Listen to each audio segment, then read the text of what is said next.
दिखाना चाहूँगी कि विधायक जी जो हैं जन समस्याओं को लेकर के बहुत ज़्यादा जागरूक रहते हैं और जनता की समस्याओं को देखिए कोरोना महामारी के टाइम पर भी जो है जनता की समस्याएं बखूबी सुन रहे हैं, उनका निपटारा भी कर रहे हैं। देखिए तमाम लोग आए हुए हैं यहाँ पर, मैं आपको दिखाना चाहूँगी और सबकी जो समस्याएं हैं उनको सुन रहे हैं और उस पर उनको हल भी कर रहे हैं।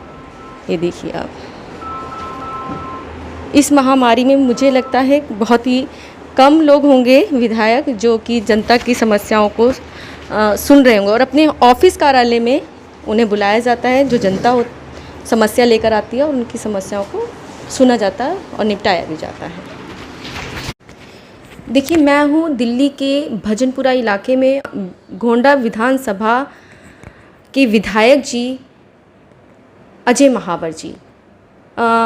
आइए इनसे जानते हैं जिस तरीके से लगातार जो मूसलाधार बारिश हो रही है दिल्ली में, कहीं ना कहीं दोष जो है कभी आम आदमी पार्टी वाले बीजेपी पे लगाते हैं, बीजेपी पार्टी वाले आम आदमी पे लगाते हैं। तो हमारे साथ हैं अजय महावर जी जो कि बीजेपी से विधायक हैं गोंडा विधानसभा के। सर आपका मैं पहले तो खोज खबर में स्वागत करती हूँ।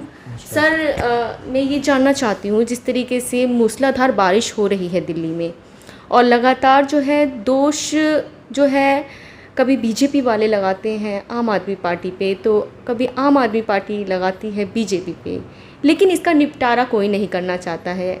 इस पे सवाल है मेरा आपसे। देखिए, आरोप कोई कुछ भी लगाए, पर यह तो सर्वविदित है कि जितनी बड़ी सड़कें हैं और बड़े नाले हैं वो दिल्ली सरकार के पास हैं, पीडब्ल्यूडी पे हैं या फ्लड पे हैं। एमसीडी के पास तो छोटी गलियां हैं और जो गलियों के अंदर छोटी छोटी नालियां होती वो हैं, नाले नहीं हैं। तो ये डिफरेंस समझना पड़ेगा पहले। गुमराह करने के लिए तो बहुत अच्छा है एमसीडी पर आरोप लग दो। एमसीडी की छोटी छोटी नालियाँ साफ़ हैं, वो अंदर से पानी ला रही हैं, लेकिन बाहर के जो नाले हैं, जैसे मिंटो ब्रिज का उदाहरण लिया, तो वहाँ पर तो वो सब जो बड़े बड़े इलाके हैं, हमारे यहाँ भी जो विधानसभा के बाहर जितने ड्रेन्स हैं बड़े, वो सब दिल्ली सरकार के पास हैं। तो इसलिए यह कहना तो ठीक नहीं होगा कि इसमें एमसीडी को लपेटें। वो ठीक है कि आप बैलेंस करने के लिए कुछ कह दो ताकि जनता भ्रमित रहे, लेकिन मूल रूप से जो बड़े ड्रेन्स हैं वो दिल्ली सरकार के पास हैं। अच्छा सर, अभी जो है लगातार मूसलाधार बारिश की वजह से जगह जगह जाम लग रहे हैं, इस पे क्या केंद्र सरकार या बीजेपी का कुछ नहीं? देखिए, मुख्य रूप से तो आपको पता है रिस्पॉन्सिबल केंद्र सरकार हो या दिल्ली सरकार हो, पर केंद्र सरकार नहीं है यहाँ, तो शासन दिल्ली सरकार ही कर रही है। तो इसलिए केंद्र को इसमें लपेटना तो बिल्कुल ही ठीक नहीं है, अनुचित होगा। लेकिन काम होना चाहिए, जाम हो, पानी की निकासी हो या पर्यावरण हो, हर विषय पर जवाबदेही बनती है सरकार की। और लोगों ने भरपूर सीटें दी इसीलिए हैं कि वो पूर्ण रूप से काम कर पाएँ, उन्होंने जो वादे किए वो पूरे कर पाएँ। बाकी चीज़ें ठीक है, लेकिन जो विकास के काम हैं और जो पब्लिक से परेशानियों से सीधे जुड़े हुए काम हैं, वह दिल्ली सरकार को तुरंत करने चाहिए। बहुत से सवाल हम उठाते हैं, सदन के अंदर भी उठाते हैं, सड़कों पर भी उठाते हैं, और हम सकारात्मक सहयोग करने के लिए तैयार हैं। हम विपक्ष के रूप में भी उनको रचनात्मक सहयोग देने के लिए तैयार हैं, लेकिन वो काम करें, सिर्फ विज्ञापन बॉय बन के ना रह जाएं, जो कि हमें प्रतीत होता है। सर जिस तरीके से दोष एक दूसरे पे मंड देना, लेकिन जनता क्या चाहती है? जनता चाहती है सुविधाएं। इसमें कौन पिस रहा है? खाली जनता पिस रही है। हाँ, मैं सहमत हूँ ना आपसे, मैं आपसे बिल्कुल सहमत हूँ। और मैं इसलिए कहता हूँ, जनता के कुछ सवाल पर, कुछ परेशानियों पर सरकार और राजनीति से ऊपर उठकर हमें जनता के हित के लिए काम करना ही चाहिए। उनकी परेशानी करने का हमको समाधान निकालना ही चाहिए।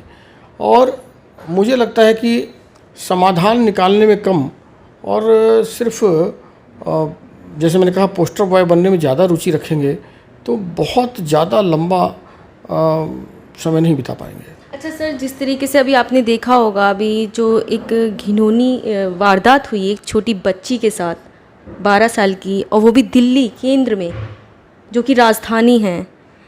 महिलाएं सुरक्षित नहीं हैं यहाँ पे सर। तो बच्चियों के साथ इस तरीके से हो रहा है सर। हाँ, बहुत क्या करें इंतजाम? दुखद घटना है। और 12 साल की बच्ची के साथ वो कैंची और उसके अंतरंग छेड़छाड़ जो हुई है, ब्लेड्स वगैरह जो हुई हैं, छेड़छाड़, ब्लीडिंग भी हुई है, तो वो बड़ी गंभीर मामला है। कुछ चीज़ें जांच के दायरे में हैं, और तो मैं टिप्पणी तो सारे कुछ नहीं कर सकता क्योंकि मुझे सब जानकारी नहीं है, लेकिन फिर भी ये गंभीर मुद्दे हैं। और अभी भी एक घटना की शिकायत मेरे पास आई है, हालांकि मेरी विधानसभा में नहीं है, विवेक विहार थाने की थी। अभी मैंने एसएचओ साहब से बात की, उन्होंने कहा मैं वो बच्चा लड़का भी जो है वो नाबालिग है, 17.5 साल का, लड़की 12 साल की है। तो कुल मिलाकर के इस प्रकार की घटना अच्छी नहीं है। पिछले दिनों मैं बाबरपुर गया था, वहाँ भी एक घटना आई थी। कुल मिलाकर के हमने तो यह माना है कि बच्चियों को, महिलाओं को सुरक्षा सबसे पहले मिलनी चाहिए। लेकिन कहाँ मिल रही है सर? समाज को भी आगे आना पड़ेगा। हर बात पर हम सिर्फ हाथ धर के बैठे रहें प्रशासन को तो करना ही काम, पुलिस को तो करना ही चाहिए काम। दिल्ली पुलिस ने मानवता के नाते कुछ अच्छे कदम भी उठाए हैं, और जिसके कारण कि लोग भी कह रहे हैं कि दिल्ली पुलिस दिल से नहीं दिल में, तो ठीक है, कहने को अच्छा है, लेकिन हमको अपराध कम करना, बच्चियों को और महिलाओं को सुरक्षा देना, ये प्राथमिकता में होना ही चाहिए। और मैं कहता हूँ हर एक थाने में महिला और बच्ची के लिए अलग विंग बनने चाहिए। उनको बड़ी दिक्कत आती है बात कहने में, और उनका आईओ अगर पुरुष होता है तो उसमें भी दिक्कत आती है, उसमें भी महिला आईओ के साथ से एसोसिएट करें। मेरी मांग है आपके माध्यम से कि हर इस प्रकार के केस में महिलाओं को पुलिस कर्मियों को जरूर जोड़ना चाहिए, जिससे बच्ची आराम से बात कर पाए, तभी यह संभव हो पाएगा। अच्छा सर, जिस तरीके से अभी बात की जाए कि जगह जगह दिल्ली सरकार ने जो है बसों में भी मार्शल तैनात किए हैं, फिर भी ऐसी वारदातें हो रही हैं सर। दिख कहाँ रहे हैं? वो तो ज़्यादातर अपने पार्टी के लोगों को एंटरटेन कर रहे हैं मार्शल के माध्यम से। बहुत अच्छी रिपोर्ट नहीं है उसकी, मतलब मेरी संज्ञान में तो बहुत अच्छा नहीं है। ठीक है, कहीं चल रहा है, कहीं नहीं चल रहा है, कहीं ले दे के जा रहे हैं, आ रहे हैं, तनख्वाहें ले रहे हैं, बस इतना ही कर रहे हैं। मार्शल्स का कोई बहुत अच्छा अभी तक प्रमाण सामने नहीं आया है। अच्छा, जिस तरीके से देखा जाए अभी और है भी कि दिल्ली में तो जो पुलिस डिपार्टमेंट है, दिल्ली पुलिस, वो केंद्र के अंडर में है सर, फिर भी ऐसी वारदातें आ रही हैं सामने सर। क्या जगह जगह पीसीआर खड़ी होनी चाहिए? क्या इसका भी कहीं ना कहीं प्रभाव है कि पीसीआर नहीं? देखिए, निश्चित रूप से पीसीआर वगैरह अगर कम है तो और डिमांड करें, और वो मिलनी चाहिए। थोड़े से अभी मैं थानों में देख रहा हूँ, स्ट्रेंथ भी थोड़ी और बढ़ानी पड़ेगी, क्योंकि पॉपुलेशन बहुत ज़्यादा बढ़ गई है, उसके अनुपात में पुलिस नहीं बढ़ पाई है। तो वो निश्चित रूप से मैं आप ही के माध्यम से मांग भी करता हूँ, और पुलिस कमिश्नर से भी कहता हूँ, और एक पत्र भी लिखूँगा कि स्ट्रेंथ बढ़ानी चाहिए, चाहे पीसीआर की हो और चाहे महिलाओं की हो, महिला पुलिसकर्मी की, और चाहे थानों में अनुपात की दृष्टि से स्ट्रेंथ की हो। वो तीनों ही जगह हमें स्ट्रेंथ बढ़ानी पड़ेगी। मेन है कि महिलाओं की सुरक्षा महत्व मुद्दा है कि महिला की सुरक्षा, बच्चियों की सुरक्षा पहले होनी चाहिए सर। बिल्कुल होना चाहिए, और मैं कहता हूँ कि एजुकेशन देनी चाहिए महिलाओं के लिए, गर्ल्स स्कूलों में, गर्ल्स कॉलेजेस में, और पुलिस को भी इसमें कोऑपरेट करना चाहिए, स्वयंसेवी संगठनों को भी, कि महिलाओं को अपनी सुरक्षा का तरीका भी सिखाया जाए, उसकी गुणवत्ता बताई जाए, उनमें साहस, मॉरल भरा जाए।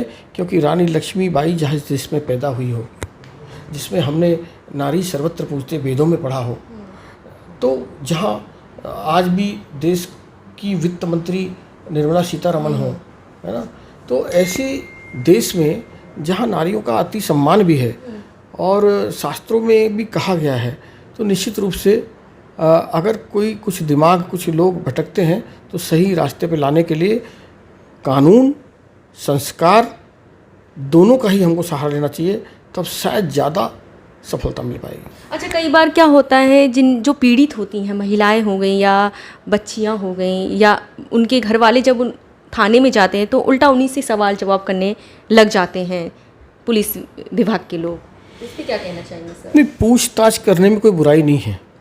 उल्टा ऐसे क्वेश्चंस करने लग जाते हैं कि पीड़ित जो होता है वो अपने आप को एकदम घबरा जाता है और ये लगता है उसको कि हमारी सुनवाई होगी या नहीं होगी। नहीं, ऐसा कोई करता है तो गलत है। ऐसे पुलिस अधिकारी के खिलाफ भी कठोर कार्रवाई होनी चाहिए। इसीलिए मैंने कहा कि महिला को महिला फ्रेंडली होती है, इसलिए महिला के केस में विशेष रूप से महिला आयु लगानी चाहिए। अच्छा सर, बात करें अभी हम 15 अगस्त है कल, तो 15 अगस्त में आप जनता के लिए, जो जनता से है, वो क्या कहना चाहेंगे? जिस तरीके से कोरोना महामारी है और लगातार आप देख ही रहे हैं केस आ भी रहे हैं। नहीं, अच्छा कहा आपने गीता जी। मैं आपके चैनल के माध्यम से सभी क्षेत्रवासियों को 15 अगस्त की जो 74वीं स्वतंत्रता दिवस है उसकी बधाई देता हूँ, शुभकामना देता हूँ। लेकिन इस कोरोना वैश्विक महामारी में इस बार लाल किले की प्राचीर पर भी सीमित संख्या में ही कार्यक्रम होने वाला है, तो आप लोग भी स्वतंत्रता कोरोना से पाना है, ये संकल्प लेना है। दूसरा, इस स्वतंत्रता दिवस को विशेष रूप से याद रखा जाएगा, कल शायद प्रधानमंत्री भी जिक्र करेंगे, आत्मनिर्भर भारत, उसकी नींव, जो स्वतंत्रता की एक बहुत बड़ी बात है।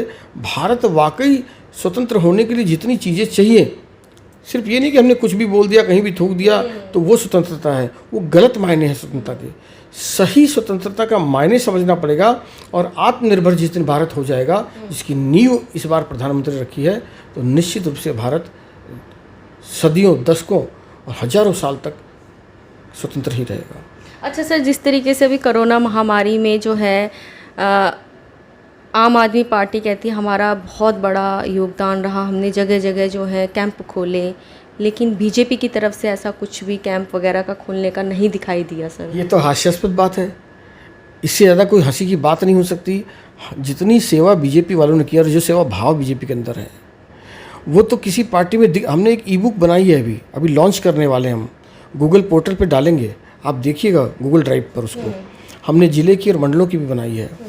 1 करोड़ से ज़्यादा लोगों को हमने भोजन दिया पार्टी की तरफ से, लाखों लोगों को राशन दिया है, मास्क बांटे हैं, हमने सैनिटाइज़र, हमने लोगों को उसके पीड़ितों को मदद की है, कोरोना सेंटर्स में मदद की है।